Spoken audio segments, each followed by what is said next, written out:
Hello everyone, this is Elmore3567, and Audio Guy has asked me to get on Skype for this project. This is our third time recording it while we were working on it. Because this is my game and he was going to play it while I was down, but there was a lot of problems. I mean, the thing was running real sketchy, so we're finally getting it, seeing if the new stuff actually works. So a few questions, he has them on Skype ready for me, and he's already got the playthrough going, so let's do this. His first question for me was, what happened to the computer to begin with? Well, in short, we had a big problem, as in, I was away for, that woman's birthday, Nancy or Rin, whatever you want to call her, and during that, we actually had the computer completely drop. As in, I came back, and the thing was had reset. I boot the computer up again, and the thing completely restarted after it crashed in blue screen and restarted again. On the next boot, it did the black screen of death. So I got it up in save mode. Save mode. And restarted it again. But I also did a scan. What ended up happening was, during the scan, it gave me so many sections were unreadable, it looked bad. After more testing, I found out the drive was dying. It was done. So we kind of had to kill it. I had to get a new hard drive. I replaced the chill pad as well, because the chill pad, I think, was probably a cause of it, because it was a little vibrating because it lost the fan blade. So that's what I think happened. That's what caused it. That's why there was a big delay with everything. So that happened. The next question, what did I do in my off time while waiting for these parts to come in? It was mostly sit back, repair this, work on Sonic Adventure, because that's going to be a future play. Yes, I know the Runaway guys are playing it. That's partially also why, because I wanted to play it for myself, so that made a lot of sense. So, that's what happened, and that's what I've been doing. Also, when I got the computer back up, I got Honey Pop on this thing, and I was playing it a little bit while waiting for the chill pad. There's a little bit of a story in that, because that was going to be actually used for the April Fool's Day joke, instead of the other one I played, or what was the name of it? How Do You Do It? That was the name of it. I was going to play that one instead and have Nikki be on the puzzle screen and have Nikki's name replaced with Rebecca just for the joke, but the thing is, it wouldn't work, and even talking with the developer, bless the guy's heart, he did so much for me trying to get this thing to work, but it just wouldn't. Well, I upgraded to Windows 10 on this thing because I kind of had to, because Windows 7 wasn't updating anymore because it was being stupid. So I bit the bullet and upgrade. And there we go, I could play that. It's also funny because you were about to ask me what programs I'm using, because this ties into it. Because Windows 10 has a lot of problems with the old software we used to use, and plus some of it was outdated, who knows what, we got OBS to work. So OBS is now working for us. We can actually now go and, use that for projects, which is why we've been trying to fix this. So that's a good sign. I mean, hey, it works, right? We're actually playing this one, and you're enjoying it. You're watching it right now. And that's an odd glitch. I never saw that happen during the original and when we were beta testing it. In fact, I tested to make sure that didn't happen, so I don't know what happened, if it was the reloaded version I gave you or whatever that's doing it, because don't forget this might download from a server or something as a backup. That's an odd one. And this was well tested, by the way. And I know you're about to ask, I'll get into that in a little bit. We're using OBS. We're using VSTD or something like that. I don't remember the actual name. I know it's not STD, that's for sure. But that's being used to actually help record too. Edit. I'm also using Active Presenter to do a little bit of stuff. You have it already, and you're already fooling around, putting new text. I saw you messing around with the Sonic CD episode I gave you, trying out some of the new stuff. You like the new features that we're using for it, so you're enjoying it. The only thing is, you lost your shadow, but you got a box instead, which kind of will help you a little bit. Because now you can put little, snippet boxes of info, and you can actually put images now! You can actually put images as things! That makes it even better! Because you'll see why when we use them later on, so... It helps so much for us. So, now about the game. This one was the second contest entry for the Independent Game Maker Contest for the second year of it. Last year was my first, so you can tell where it's going. This one was supposed to be about growth. It had a lot. You can see a lot of it already. If you've been watching, you notice that the screen's getting a little brighter as we go. That was an essence of the growth format. I mean, there's a lot if you look into it. It's a lot of meta content that explains it. And I do explain it all at the end if you didn't, in case you missed it. But yeah, you're speedrunning through it, so we're probably not going to see most of it because you're leaving it for them to play this mostly so they can get the gist in case they're stuck. But yeah, it was an interesting build. We went from XP to RPG Maker VX for this one. This is what I've been designing Mythra in and learning. You'll also notice that I'm actually using scripts this time, which is something I didn't use last time because I didn't know them, I didn't know how they worked. I was trying to learn them. So this year was a learning experience working with them. I also had to learn Ruby during the spare time. That's why Mythra got kind of pushed back, is because I've been trying to work on that, trying to learn Ruby, trying to prepare new stuff for the project. So that's why everything got a little put behind. But it is actually going a lot better. Things I've learned from this year from last year is that this time I made sure I had 3 beta testers. I actually got betas out during the actual sections when I had a lot done, so that way they weren't bored and I could go and have them get started a little bit.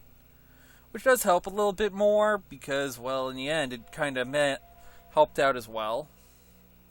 Also, one of our new beta testers actually grammar checked the whole game and spell checked it while I was actually developing, which actually helped a lot more.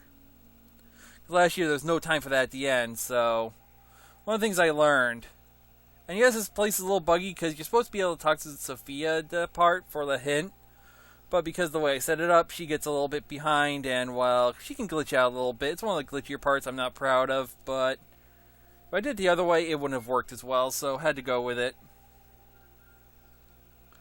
But yeah, this one, I learned scripting and added a few scripts from Yanfly, who's a great guy. If you've seen his MV series, ho ho ho ho! It's some amazing stuff. In fact, I'm actually looking at some of the stuff and putting it in VX in case I can't go up to MV and have Mythra re-release on that. And maybe this one, and because I was playing a full re-release of every game. So that was a little bit into planning. But unfortunately, it didn't come to fruition. And this screen has been causing trouble for a lot of us. Because this screen here actually is the one that bugs out the most. I think because of a certain script, it's making it harder for people to record. Because I know you had trouble on this screen. Every time we get to this screen, this is where all the problems come in. Because I even noticed it right now that there's a little bit of slowdown. I think it's a remember event position that's causing it. Because there is a glitch if you don't. I'm wondering if that's it or if it's just the recording taking 8 minutes or so and it starts to bug out there. But it does cause a little bit of problems. But yeah. That's another script I had to learn to use. So it could be that. I mean, we're still testing out the bugs. If this one's working better, we'll keep it. And, well, there's where the kinks will come out. If you need to pause and split it up after this, I don't blame you. I mean, we'll try to figure out what's going on, but this is really just still a maiden voyage.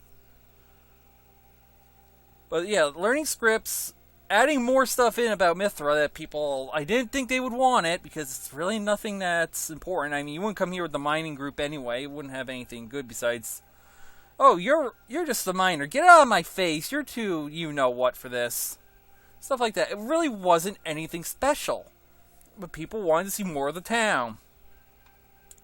Well, if you play this game, you see a lot more of the town here.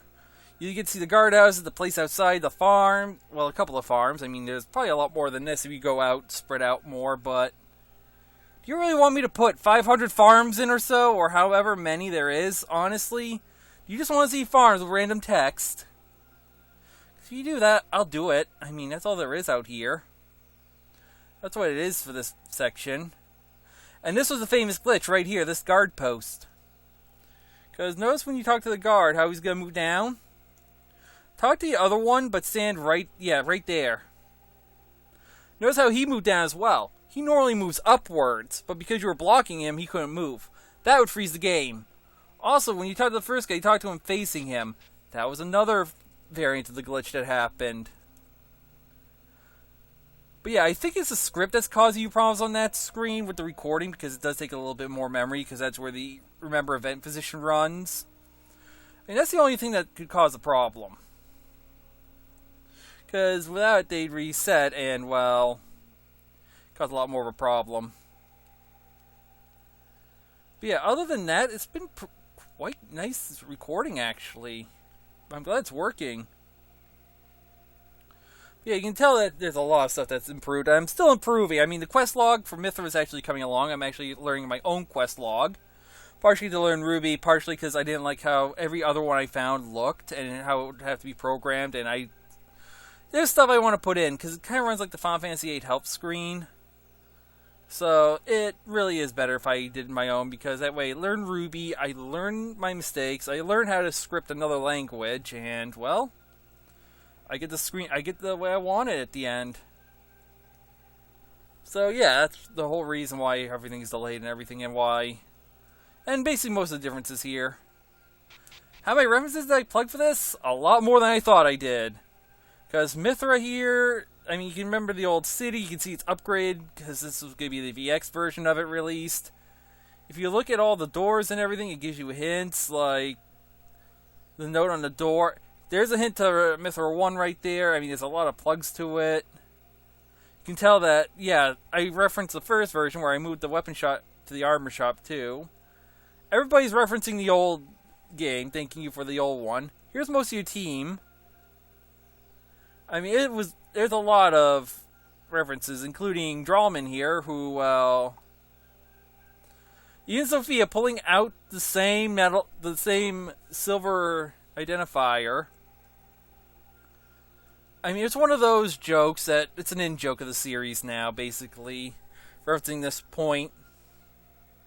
And yes, I even include the guy's verbal tick up here. I know he was your favorite character.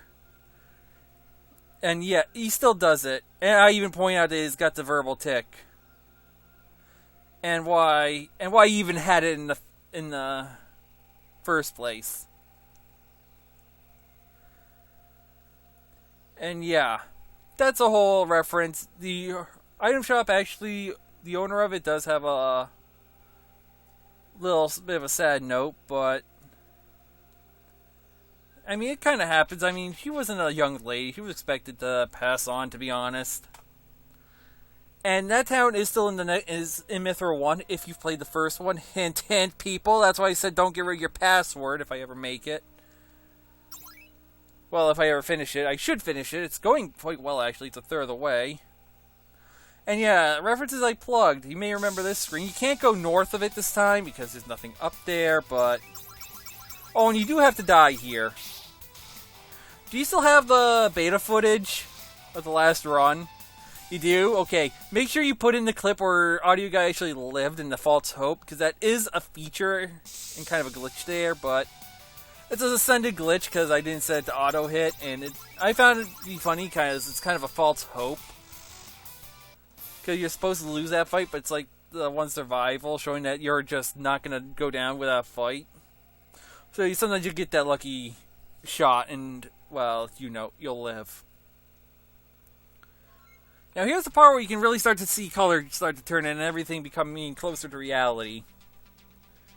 Every time you hear that little sound, let's see, that one, you'll notice that the game gets a little brighter. If you've been paying attention, it's very subtle, but now you can tell that there's a lot more color than it did last time. And yeah, this is the actual final screen. I don't know why the creatures are there at the moment. I think I might have left them in because it was getting close to the end and no one really helped at the end. Well, other than what we could do. I shouldn't say helped because they all helped, but it's like we didn't have much time left in the thing, so I didn't get time to program that one point at the end. Because this was just throwing the credit screen and releasing it at this point because we were basically done. Everything was set. Credits were there. We just need to plug them in and upload it because everything else was looking good. Everything was script checked. Everything was working. No one was having problems reported. And yet there was still stuff that's turning up. But yeah, that's what ended up happening. It was really a lovely experience, that was for sure. I say this year I did better, I don't know because they didn't tell me. And I don't know if we're going to be able to be told the results, if we did better or worse, because I did want to kind of know. And you got the false hope! Yes! 2 times! And Cogs is supposed to be weaker here because it's like he's the newest member, so it's like he doesn't have the stuff that everybody else did from traveling so much. So this is the part where it actually, when it resets, that he actually has the... Notice his stats actually jumped. Because now he was told to believe in us as well, believe in his growth, and now look at him. He's stronger as everybody else. He's the second strongest character on the line in terms of HP, but fighting there really isn't that much because I didn't really want to bother with battling. I just thought I'd throw 1 or 2 in there as a puzzle. But yeah, that's it. You've already finished the game in that short time. It only took you 16 minutes. I mean, it's a 40-minute game your first run, but if you speedrun, you can get it to 20 minutes or less. How'd you prove it? You probably get closer to 10. It's like a Super NES. I mean, not a Super NES, a regular NES game. The first time you play, it's so long, and, well, you're trying to find everything, but once you got it down pat, you can speedrun it, and it's just like 8 Eyes. You're just speeding through it so quickly that you get runs in half an hour. So it wasn't that bad, and yeah, this is me explaining about the whole you-know-what. And there's the walkthrough. Maybe that woman will do a whole run-through, and a slower run, so that way everyone can see the text and she can actually read it. And you're going to the art gallery to show off that, yeah, these are the new things. This is the only art I made for the game, by the way. That's the only art I made for this one, because I usually got one in, and Sophia didn't go so well, but the frames were actually quick and easy. And yeah, for some reason the credits don't play there, but luckily we got the last run where you did in 19 minutes, which is a little longer, but about the same amount of time. So we're going to see the credits, see everyone who worked on this, and thank them all because they all helped. You can see I used Yanfly and Chess for their scripts. And you can see I used the futuristic tiles from the DLC. I got the RTP, of course. Music from it and all the credits there. Art Gallery and Lady Sophia from my first. And you can see my name all over it. So YouTube, if you see that and you don't let me monetize this thing, I'm going to hit you back even harder. Because there's my credit. I worked on this. I even mentioned the same YouTube. So yeah, that's been a running problem with the channel, but hopefully things are better now. I hope you had fun, and I'll see you for Resident Evil, because we are done with this and we're back up in full. See you later, everyone.